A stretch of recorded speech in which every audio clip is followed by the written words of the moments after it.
Welcome to the University of Michigan Dentistry Podcast Series, promoting oral health care worldwide.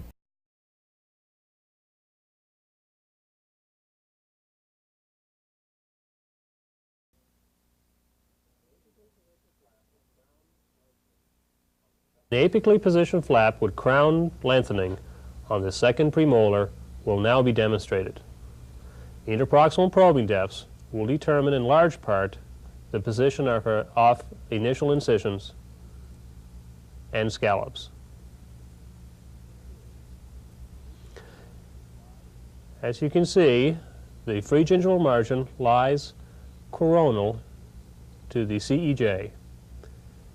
And with the apically positioned flap, we will change the position of this tissue to a more apical position. We will make a reference groove at this position to demarcate the original position of the free gingival margin.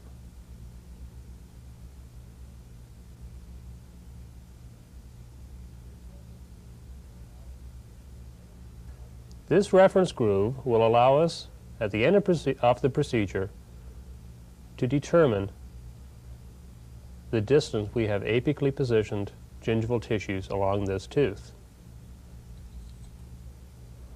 A vertical incision is placed at the mesial lingual line angle of the first premolar. This vertical incision extends beyond the mucogingival junction into alveolar mucosal tissue, which is elastic in nature.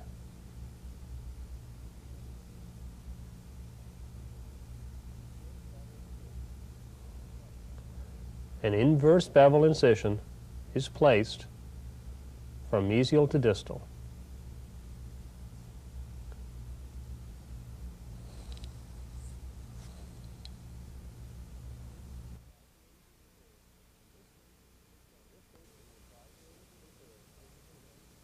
In this case, we will try to preserve our complete gingival zone from the free gingival margin to the mucogingival margin. It is helpful to remember that an apically positioned flap is really a gingival graft procedure where we move the gingival zone from a coronal position to a more apical position. The inverse bevel incision is placed either within the sulcus, in a crestal incision, or in a slightly supracrestal incision. Here we demonstrate a crestal incision which is directed towards the underlying osseous crest. Along this molar we can see the angulation of the blade as it penetrates the gingival attachment and terminates at the osseous crest.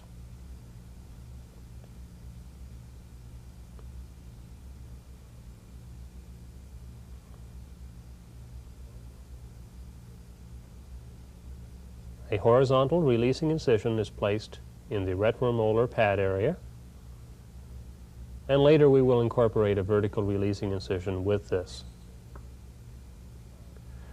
The incisions are traced and refined to ensure that periosteum is completely incised from mesial to distal.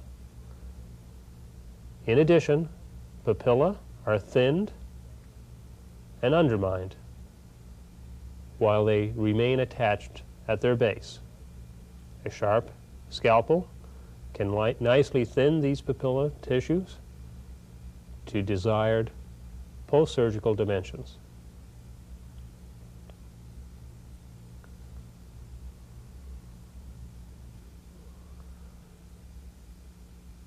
We ensure that the initial incision is continuous and penetrates periosteum from mesial through distal. Again, in the retromolar pad area, while the tissue is firmly attached, we can undermine in a split thickness dissection this papillary and retromolar tissue to produce a split thickness flap of desired dimension. The tissue is atraumatically elevated, and the internal wedge of tissue is seen as a split thickness approach is used.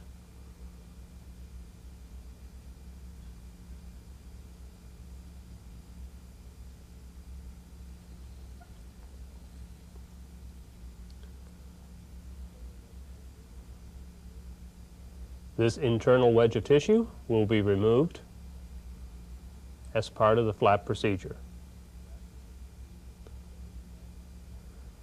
Grasping this tissue with mosquito hemostats, we can dissect this tissue using a sharp scalpel blade.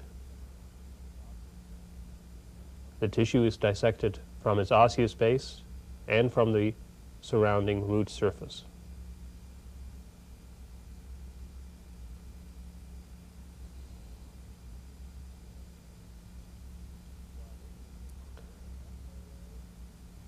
While this has been accomplished in a papillary area, the same procedures are used in a distal wedge procedure. Now let's look at the second bicuspid, where a crown lengthening procedure will be accomplished. This is our gingival zone, the mucogingival junction, and the loose alveolar tissue apical to the mucogingival junction. Gingiva tends to be fibrous, while mucosa is elastic and movable. This quality allows us to move a flap in an apical direction, or in other situations in a coronal direction. The flap is elevated using sharp dissection, ensuring that the periosteum is incised, and the scalpel blade is used in part as a knife and in part as an elevator.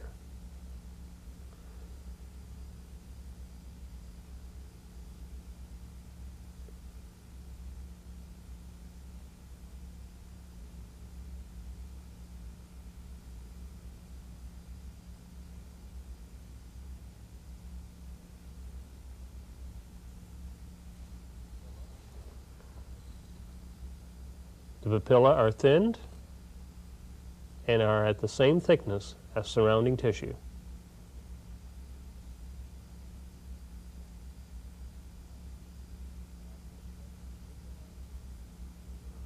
The osseous crest is visualized, and we ensure that we have a continuous incision which undermines the periosteum.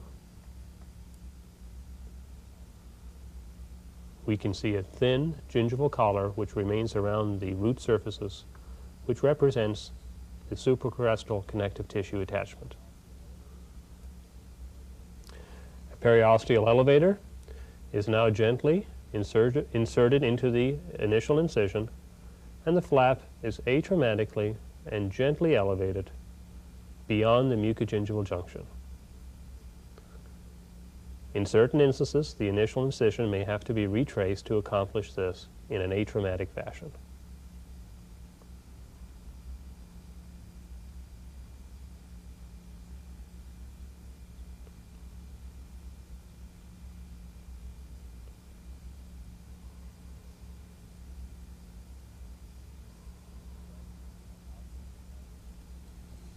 The presence of osseous defects and periodontal defects will make elevation more difficult and requires more time in ensuring placement of incisions on osseous tissues to allow smooth and atraumatic elevation of the flap.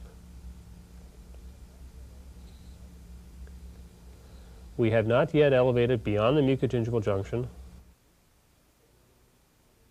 so we will repeat this procedure to ensure that the flap is elevated well beyond the mucogingival junction to allow later positioning of this flap in an apical direction. Here we can see the elevator as it protrudes beyond the mucogingival junction. Care must be taken in this location to avoid perforating the flap. As you can see, the lingual flap can now be easily repositioned either mesial distally or in a coronal or apical direction.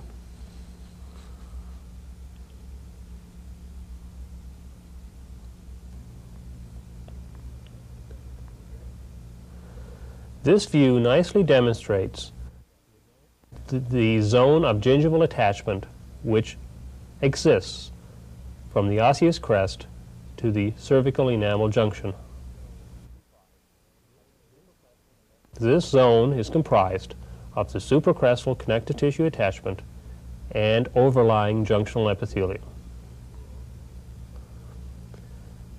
We ensure, using a secondary incision approach, that the gingival collar is excised from the root surface.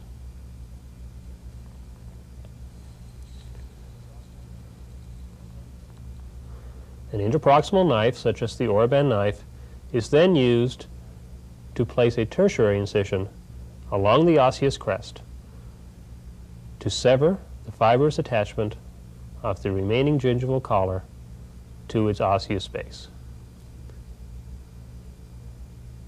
These two incisions, the secondary and tertiary incisions, will greatly enhance the speed and efficiency of degranulation. A degranulation curette, such as the Pritchard curette, is then used to remove the gingival collar from the root surface. Tissue is excised both from the root surface and from its osseous base. The toe of the curette can be used to sever any fibrous attachment which remains between this gingival tissue and underlying bony structures.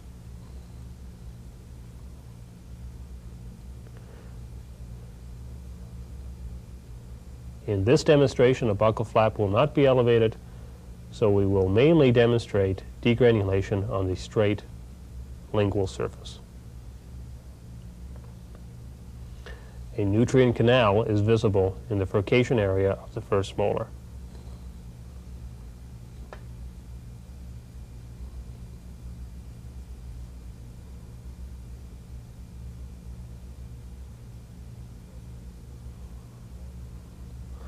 Degranulation should be a relatively rapid procedure where redundant soft tissue is removed in an efficient manner, whereupon meticulous root instrumentation is accomplished.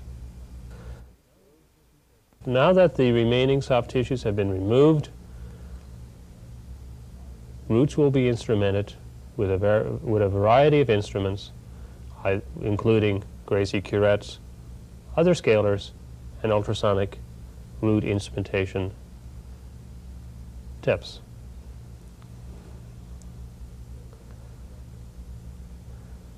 In this case, an 1112 Gracie is used to root plane the mesial surfaces of teeth within this quadrant. It is time efficient to use this curette on all mesial surfaces on all teeth within this quadrant, and to then change curettes to address the distal surfaces.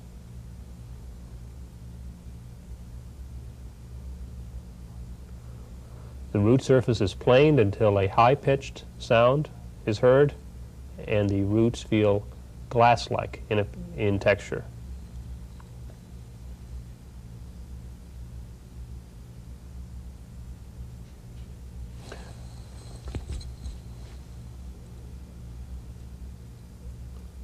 During root planing, surface cementum tissue is removed.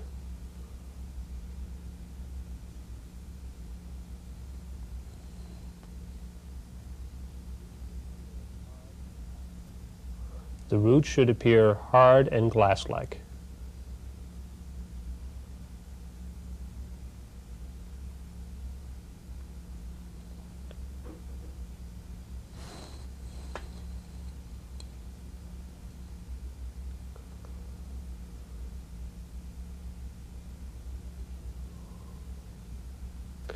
As can be seen in this view, a definite zone exists between the CEJ and the alveolar crest. This is the biologic zone. The roots are checked with an explorer to ensure a clean, detoxified, and glass-like root surface.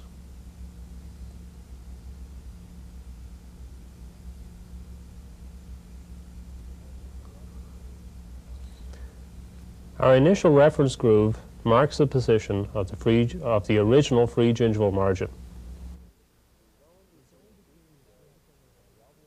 The zone between the CEJ and the alveolar crest is termed the biologic width, or gingival attachment zone. If restorations encroach upon this area, it is advisable to perform a crown lengthening procedure in order to provide sufficient area for a healthy gingival attachment and a retentive restoration.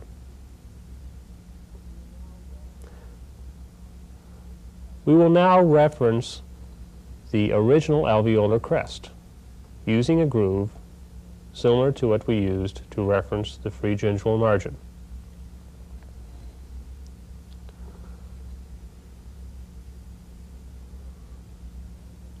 In this procedure, we will attempt to crown lengthen the second bicuspid by 2 millimeters, thereby allowing placement of a restoration in an apical position on the tooth root while maintaining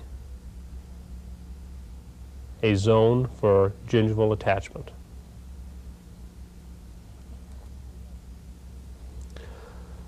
Osseous reduction will begin in peripheral areas using high-speed rotary instruments. In a clinical situation, copious irrigation will be used to ensure against overheating of osseous structures. The osseous reduction will be blended into mesial and distal sites.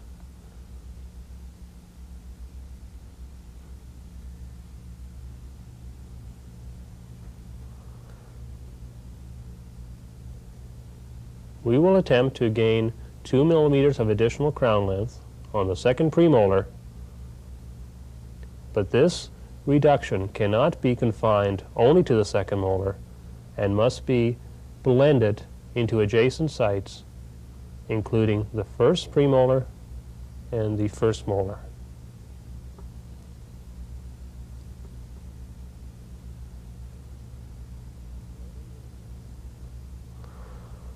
Rotary instruments are used to reduce osseous tissues up to, but not in contact with the root surface. Hand instruments will be used in these areas.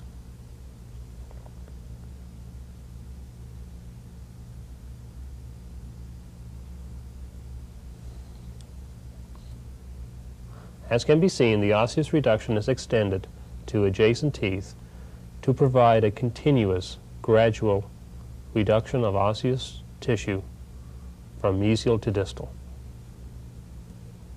As can be seen, the osseous tissues on the lingual surface of the second premolar and adjacent teeth have been thinned up to the root surfaces. As yet, bone still remains along the peripheral surfaces of these roots.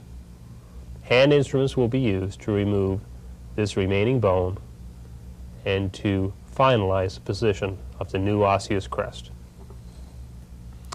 An ocean bean 3 or other osseous chisel or hoe can be used to remove remaining bone in these areas. A Sugarman file may also be used in interproximal areas to finalize osseous recontouring.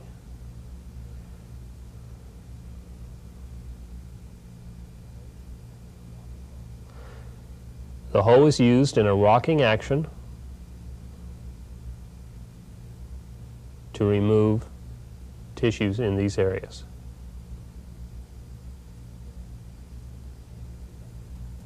Again, the osseous reduction is blended into mesial and distal sites which involve adjacent teeth.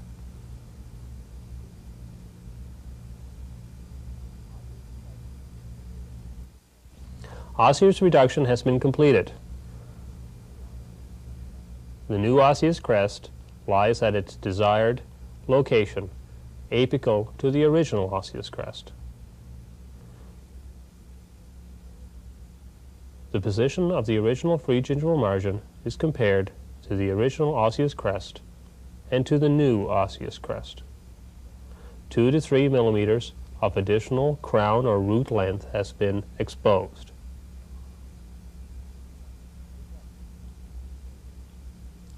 The reduction extends into the furcal regions of the adjacent anterior and posterior tooth.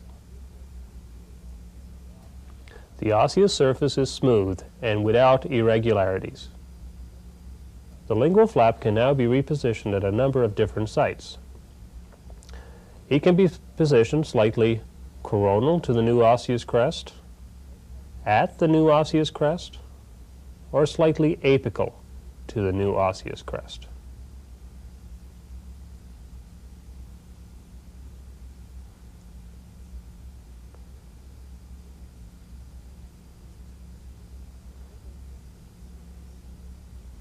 In this instance, we will position the lingual flap slightly coronal to the new osseous crest. Although the lingual flap has contracted somewhat following placement of incisions in this pig model, the papilla tips are relatively well positioned relative to the interproximal areas. We will now suture the lingual flap, first closing along the vertical release incision. The tissue will be positioned slightly coronal to the new crestal line. As you can see, the lingual flap can be positioned freely in any number of coronal to apical positions. We will suture from the flap to the stationary tissue which surrounds it.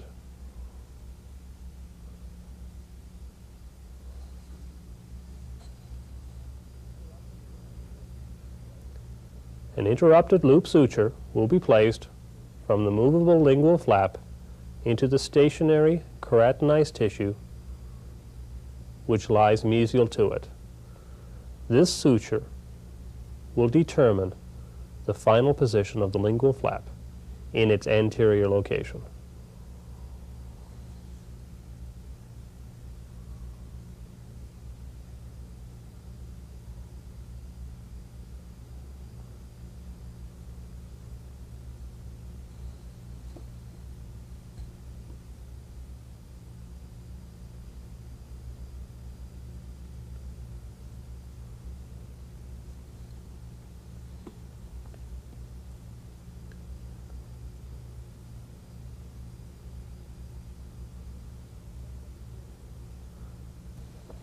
As can be seen, the mucogingival junction is now staggered at the incision line, with the junction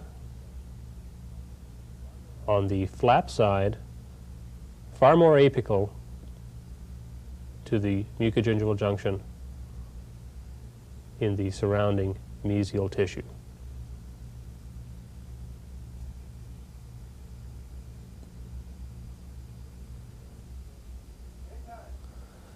The remaining portion of the lingual flap will now be secured using a continuous sling suture. This type of suture allows the lingual flap to be repositioned at a location independent of the buccal flap and at a tension determined by the operator. The continuous sling suture is usually started at a mesial location, and the suture is passed below the contact in the interproximal area from buccal to lingual. The suture needle tip is repositioned below the papilla tip at a distance sufficient to secure the flap upon suture closure.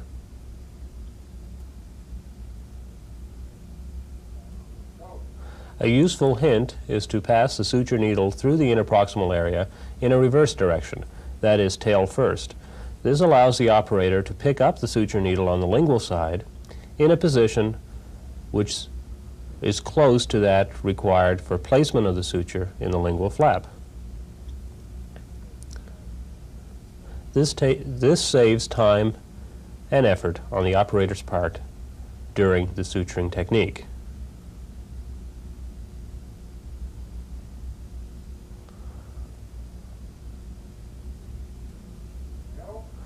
The suture is suspended along the buccal surfaces of the involved teeth. Hence, the lingual flap is sutured independent of the buccal flap.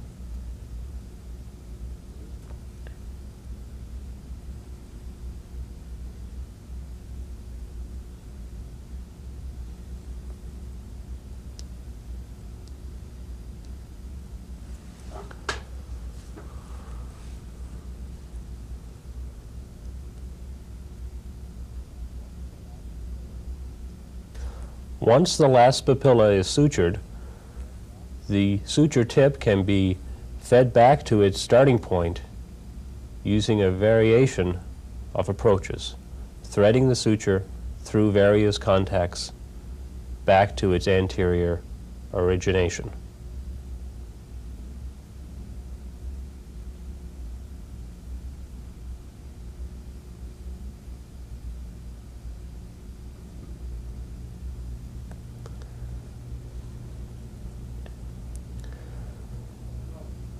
The suture is tied only after the final position of the lingual flap and suture tension is verified. Using a periodontal probe, the tension exerted by the suture on the lingual flap can be modified and the final position of the lingual flap determined.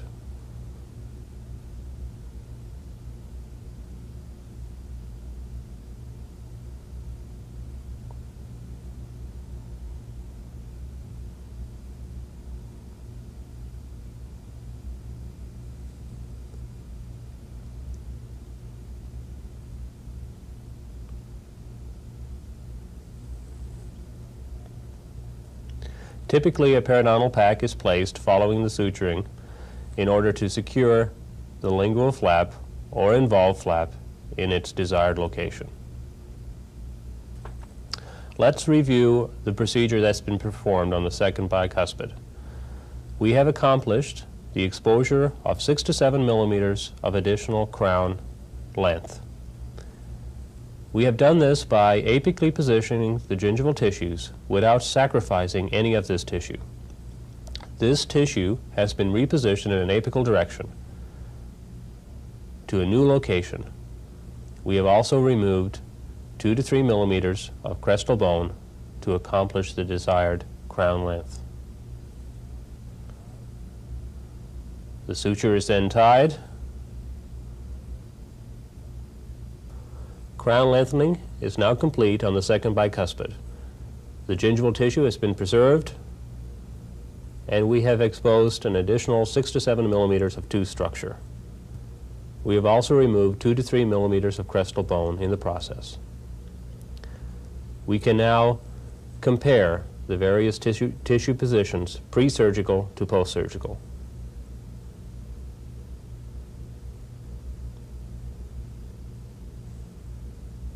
You've been listening to a presentation from the University of Michigan School of Dentistry, which is dedicated to supporting open learning and open educational resources. This recording is licensed under the Creative Commons. It may be reused and redistributed for nonprofit use. Please attribute materials to the University of Michigan School of Dentistry and redistribute under this same license. For more information on how this and other University of Michigan School of Dentistry recordings may be used, visit www.dent.umich.edu/license.